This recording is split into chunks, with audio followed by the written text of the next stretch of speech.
This question's asking us about a midpoint, but we can think of it as vectors. And if I consider that I have coordinates m, n, and the midpoint, I can look at it in this regard.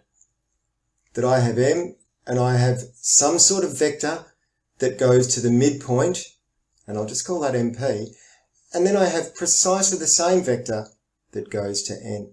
And if I want to represent my vectors in matrix form, m could be at the point A, 1, and negative 2.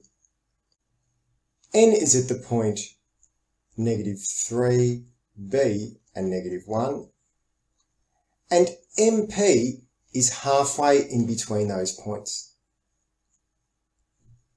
And that's at negative 5, 3 over 2, and C.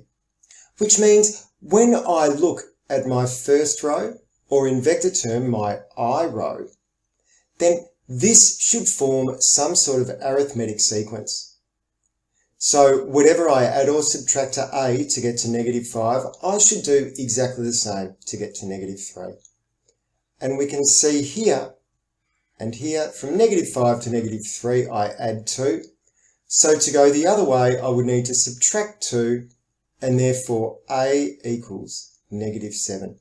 What this does is allow us to cross off a few answers that we know are incorrect. Next, I'll have a look at the middle coordinate. From 1 at M, going this way, I add a half. So I'm going to add a half again. And therefore B should equal 2. And out of my two remaining answers, E is the only one that has negative 7 and 2. If I want to be sure about things, I can of course do the final line and consider that C should be halfway between negative 2 and negative 1, in which case C should be negative 3 over 2, and that's the case here as well. So therefore the answer to this question is E. If you found this video helpful, please subscribe or like. Thanks.